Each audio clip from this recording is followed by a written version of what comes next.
My name is Deborah Park. We have an unusual show for you this morning. It's a glimpse into the world of a singer. My guest this morning is not only a performer, but someone who trains singers. Perhaps even more important, he helps singers restore broken voices back to health. My guest is Gary Sage. Good morning. Thanks for coming on. You have an unusual story, and you're here for the whole half hour, so we have some time to really talk about what it is that you do and why it's so important and how you give back to community in such a special way. But you're a musician first and foremost, a lover of music. How did your musical story start? My musical story started by taking piano lessons. Then my piano teacher made me take organ. I went to school for organ performance at Villa Maria here in Buffalo, interestingly enough, where I came upon this vocal method, and I'd always wanted to learn how to sing. And you have a profundo voice. You have that basso profundo. I am basso profundo. Yes. And so where did you get your training? Mostly through private lessons. I did pursue a vocal degree for a while, but there was a physical problem with my vocal structure that made traditional training a little difficult. And interestingly, though, that really set you on a different kind of path. It set you on your destiny, right? Right. My parents were chain smokers who didn't believe in allergy shots. And I had to have 5 surgeries to remove all the scar tissue that grew in my sinuses, and it was blocking all my resonating cavities. This was the only method that worked for me. And I started to investigate it when I started having people come in to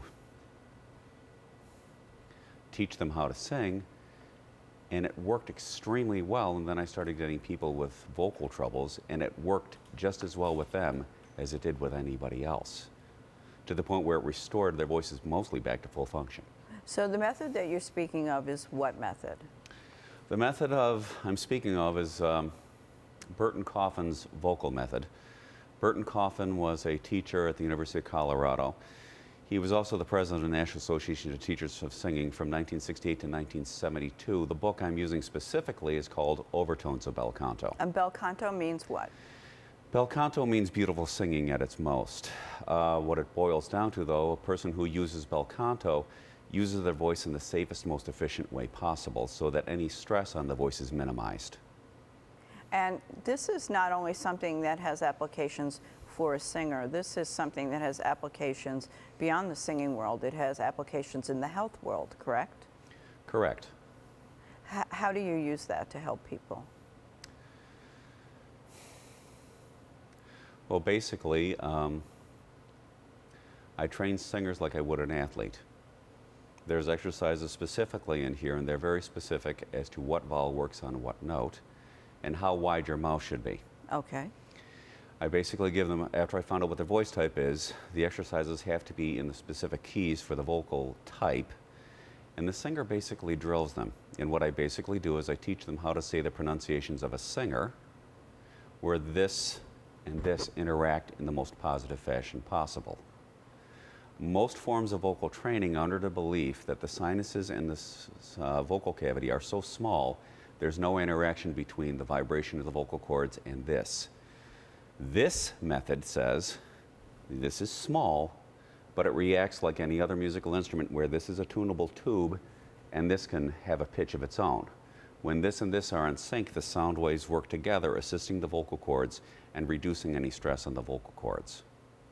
Because the vocal cords need to be moving and vibrating in order to be effective, correct? Correct. They need to be vibrating. What's happening in this particular situation is if this is not in the right shape for the pitch of the vocal tract doesn't match the pitch of this, the pressures above and below don't work, and they scrape. The scraping causes the irritation of the tissue. It causes swelling. In extreme cases, it causes, basically blisters to form. Water blisters are known as nodules. Blood blisters are known as polyps, or in some cases the voice paralyzes itself in order to protect itself from the constant barrage of bad interaction between this and this. Now, you've worked with many people who are singers, but you also work with people in the community out of the goodness of your heart, because you know this method and you can help them. And so you've brought some tape of people that you've worked with. So we're going to ask Marty to cue up a sample of somebody that you've worked with that wouldn't really be able to speak. This is not about somebody singing, it's about them being able to speak. Indeed. So if we could ask Marty to roll the first tape, we'll show people what we're talking about. Hi, my name is Hallie Tomasello, and I've been taking vocal lessons with Gary Sage for about 2.5 years. I have a condition known as cerebral palsy, which affects my muscles and therefore creates spasms when I'm singing or performing exercises. However, if you use Burton Coffin's method correctly and say the right vowel on the right note for your voice type, conditions should not matter. Also, people have commented on how my speaking voice has gotten clearer and that they can easily understand me now. Now, many of us have had experience with people with CP, and as their condition deteriorates, it becomes more difficult. Now, this woman is able to be understood because you've worked with her. Tell her, if you could tell us a little bit about how you worked with her, and I don't know if this is part of the demonstration that could help us understand that or not. When Holly contacted me on Facebook, I could very well see that her problem was cerebral palsy. My own son has cerebral palsy. The simplest explanation, and perhaps this is missing a lot on the details, but I believe that people could look that up on the internet if they need to, what the actual conditions are. It's basically the control, part of the brain that controls fine muscle movement is usually damaged. I did not know how well this method would work with Holly, but my experience has been it will never cause harm. So she came in, and of course, I tested out her voice, find out what her speaking pitch was, which is the way I usually determine what the voice type is. Gave her the exercises, gave her them on a CD, so she didn't have to understand it or read it or figure it out herself. She just had to basically do them. Within about 3 months, she said she had her professors up at college saying, "What are you doing? Your speaking voice is getting clearer." Her speech therapist said, "Your speech is getting clearer. What are you doing?" She says, "Well, I'm basically taking singing lessons." I did not know how well this would help her, because I basically believe I'm the first person to apply this method to people of this problem. But I did not for 1 minute believe that it would hurt her. It will not cause any harm. What's an example of what you had her do? Basically, the whole method is based on a statement by a physicist by the name of Helmholtz from 1885, where he said that I wish phyllogists to define the vowels by the pitch of their maximum resonance. Basically, the vowels, the way they're most commonly pronounced in the world, work best on certain pitches, and it's all mapped out in this book. The exercises are the right pitches of the right vowels on the right pitches in the right sequences, with a guide to show how wide the singer's mouth should be approximately in degrees, so they can train their voice to its maximum efficiency so they get their maximum range and they can sing for hours without getting hurt. Okay. Let me demonstrate this right now. This is something I show everybody. This is a device called a vowel resonator. And all it is a sine wave with an amplifier on a 50 millimeter speaker. This is a $30 amplifier. This is a $5 speaker. These are bottles, and I put color in them so that people could see that they have different amounts of water in them. Okay? Just about everybody has probably done this with a pop bottle. Okay?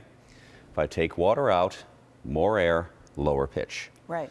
Okay? Less air, higher pitch. Less air, higher pitch, correct? This is approximately a G, this is approximately a B, and this is approximately a D. This is a G. These two will match pitch. Hear that? Yes. Because they match pitch, they assist each other and they resonate. Okay? It won't work for the B or the D. So you got to have the right amount of air to have that effect. That's the B. Nothing on the G. Nothing on the D. Correct? Right. Not a problem. Then I do this. I hold my breath, put it in front of my mouth.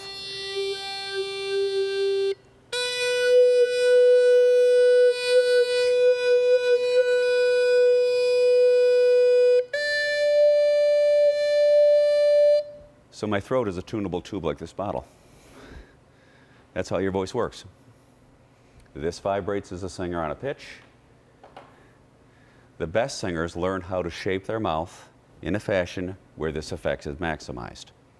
It works like a trumpet, where the person plays into the mouthpiece.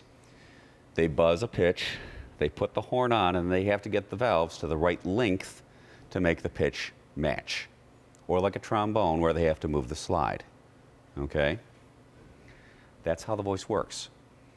This is not a new idea. It's more than 200 years old. What this method said, according to Burton Coffin, he had taught traditional pedagogy for 20 years. And he was the son of a physicist who, at one point in time in his life, worked for the Vultee aircraft as a mathematician, which meant he understood aerodynamics. To paraphrase his book simply, after 20 years of traditional teaching, I felt something was missing. My path of investigation was uncharted. My final conclusions were not anticipated. Okay? In some cases, he said he tried to avoid them because he was dealing with singers, not engineers. So he set out to produce a method that would allow singers to maximize their voices. Okay? The method came out actually as early as, well, his first book, Sounds of Singing, came out in 1976. There's a chart in here where I put this on a piano and it tells me what valve works on what note for what singer's voice type and how wide their mouth should be approximately so that they have this effect maximized. This goes back to 1967, interestingly enough. The handwritten chart is was the possession of a teacher by the name of Shirley Emmons at Boston Conservatory, who was personal friends with him. This book, Overtones of El Canto, is from 1980, and it's been at the Buffalo Library ever since. I've taken it out on several occasions as I've sat there and worked through my own vocal troubles and those of my students, trying to understand what he said. So it's out of print, obviously. No, it is in print and it's sold millions of copies. It has. It's already being used all around the world. You can go Google Burton Coffin and you will find all kinds of information on him. The one thing he says, what seems to be bothering most people, is he said that not every vowel works on every note the way it's most commonly pronounced, and you have to learn to either change the vowel to one that does work on that note or learn how to modify the shape of your mouth or basic its pronunciation so this effect does work. Is that because we probably all have, we're not all built the same really, and so we're a little bit different and we have to modify ourselves a little bit differently, or? Perhaps the idea behind this is that ordinary human physiology, there's a pattern of vowels that work. Okay. In abnormal physiology, that doesn't necessarily occur, and I had an abnormal physiology. Okay. After 5 surgeries, I now have a normal physiology physically in here. Okay. And it's, every time I've had a surgery, I basically had to relearn how to use my instrument. In the case of Holly, what I did with her was it says not every vowel works on every note, so I take out a song, and I could look at the chart and see, okay, because it's written in International Phonetic Alphabet, that vowel doesn't work that way. This is the one that's really close to it, so the audience will hear the right word, but it'll work better for you. So this and this will be maximized. Now, you've worked with other people, so this would be a good time to show an example of someone else that you've worked with. Mm-hmm. So we'll ask Marty to bring up our second example of someone, a great outcome for someone. If Marty, if you could do that, please.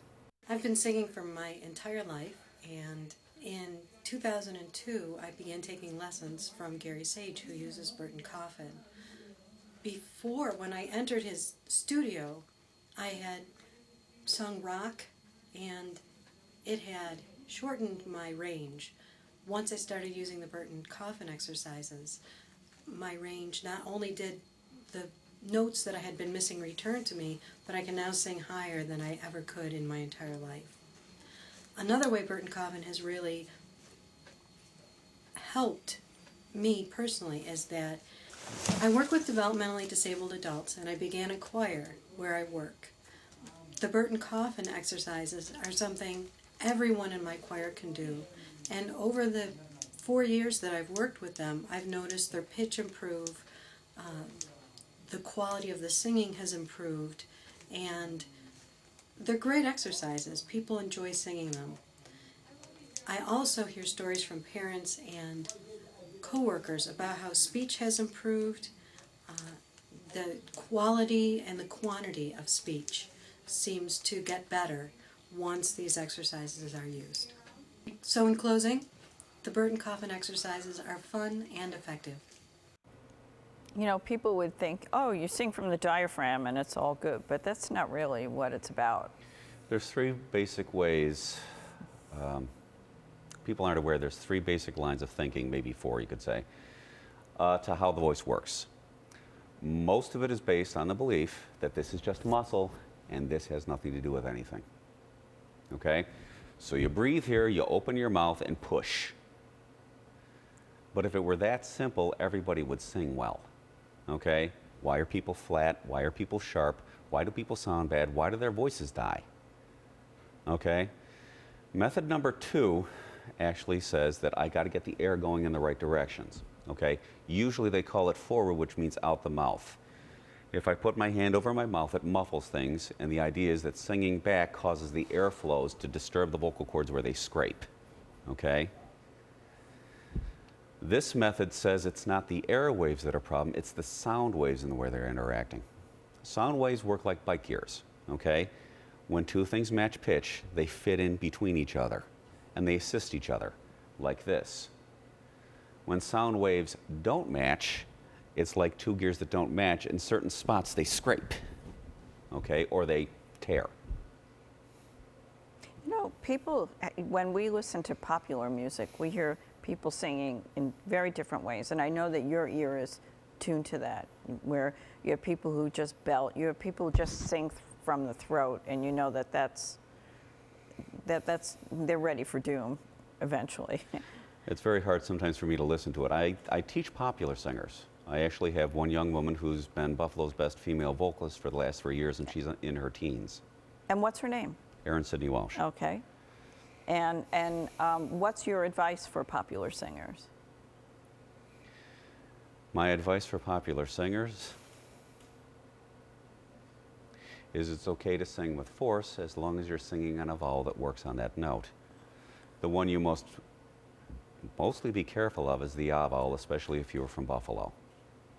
Because of the flat A that we have. Well, I have in Overtones of El Canto x-rays of two singers, namely Pasquale Amato and Enrico Caruso. And the big problem with the Buffalonian ah vowel is you could Google something called Northern City Vowel Shift, but I'll make it simple. The way we produce our ah vowel causes the throat to shut. I'm going to say a Buffalonian ah, and I'm going to breathe in on it, okay, to see if my throat is open. Ah. My throat is that big, literally. Mm-hmm. Enrico Caruso, when he had his x-rays done, could not believe that was the case, but he had to sniff ether to dull the pain and had nodules. When you try to push something through a cavity that big, there's a lot of pressure. You've either got to change your vowel to one that opens your throat, or learn how to say consistently your ah vowel differently than the way you speak it. Most people say their vowels and their consonants like they speak. There's a lot of ways to say a vowel. This is based on 20 vowels where they work best, the way they're most commonly pronounced. You've got to be extremely careful of which ah vowel you do. Now, if I do the ahs and father, where my jaw drops and my lips are neutral, I'm going to breathe in on it. Fa. It's more open, but it's still shut. There is one in our dialect that does work. But I'm going to go to the other vowels. And this is based on 20, not 5. Okay? Ah. Eh. Ah, as in luck. Open. Ah. I was working with a singer the other day. She's singing popular music. She noticed when the woman sang the song she was singing, she sang an A vowel right on the spot where it's going to cause the most damage, and this is mapped out in this book as to where these pitches are. And her voice shattered. She got hoarse, but it was in tune. She got hoarse because literally the vocal cords are scraping like this. When I'm singing this G, that is 400 times a second.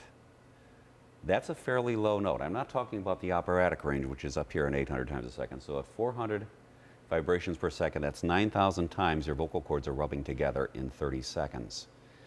If the interaction is bad and you've been singing for an hour, you're going to get really hurt really fast. That's right. That's right. Popular singers can sing. You can sing any form of music as long as you know how to say your vowels and consonants like a singer. I've been approaching it lately as if it's its own language, because somebody will say to me, well, you know, that's not the way we say it. I said, that's fine and dandy. You can do a different form of the A vowel. You can do a different form of the A vowel. But you may have to change the way you say it when you sing it, and I've got to train it into you because the way you're saying it doesn't work the best. I think that's the simplest way to go for it. For folks who lose their voices, what do you tell them? Come on in. Let's see what I can do. It's very rare that I can't help people. I actually have 2 singers on Broadway right now, and the one girl really surprised me because she had blood blisters on her vocal cords, which are polyps, and I rehabbed her to the point where you could barely tell they're there. What's that process like? If someone comes in and they can't speak, how do you work through that? It's not like they can just take something and it's gone. You work with what they have. I have a young girl who came in and she had a 5-note range. What she had was such a bad case of acid reflux that when the doctor took a look at it, they said she had burns on her vocal cords. The first step is, again, getting them on the exercises and modifying their vowels or the way they say them so the stress on the vocal cord is reduced. As you go up and down between these various vowels, you flex all the muscle groups and loosen them. This is not a magic trick. It's a training regimen. Okay? This doesn't just happen overnight. Holly had results within 3 months. My usual experience has been within 3 months of using this method, the student's voice has gotten better to the point where they're quite understandable, or they start making sounds they never knew they could. But they're very sporadic, because what happens is the way they want to say it and the way they should say it are different. Mm-hmm. Within about a year, they're presentable, what I call them, but they'll start to notice that they could do better. Maybe they're a little sharp, maybe they're a little flat, maybe they can sense they could be even better. Within about 3 to 4, they usually mastered their instrument to the point where singing is effortless, as long as they always remember what I've taught them. If they start getting sloppy and start doing whatever they want, the voice will go downhill. What about ranges? How do you use this to increase a range, or can't you? I presently have a 5-octave range. I have a 16. I have many of my students have 4.5-octave ranges. Okay, great. Okay. I talk about my 5-octave ranges. I can hit a soprano high A as a basso profundo, and I can go down to the double low G below a low G. Okay. When the interaction between this and this is positive, the tissue vibrates so freely that it can go lower and higher than it's ever done before. And we should say that that's when your voice is warmed up, that you just don't go like that. After a while, it gets so used to it, you could. But basically, the first thing an athlete does is stretch, correct? Stretch, right. The exercises are stretches that are harmonic, where they work on their best pitches. Okay, then the second thing they do is they sing their songs, and we go through and make sure they're saying the right things the right way on the right notes.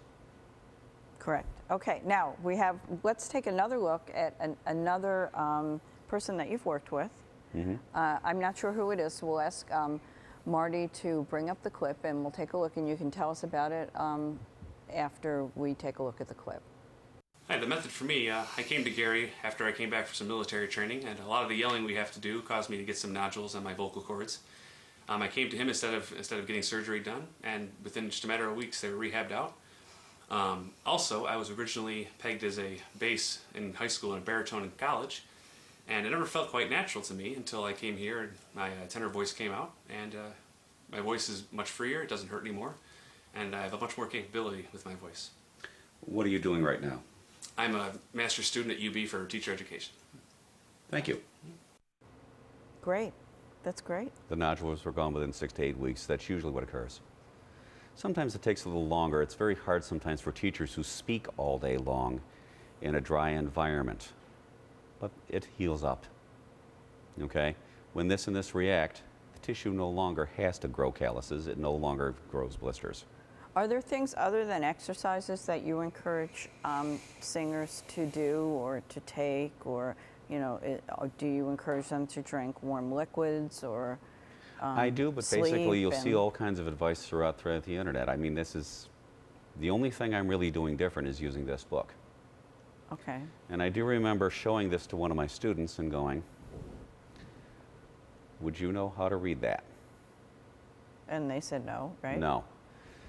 You could go down to the Buffalo Public Library and look at this, and the one problem it does have is it reads like an engineering manual, because he was a physicist and he wrote it like an engineering manual.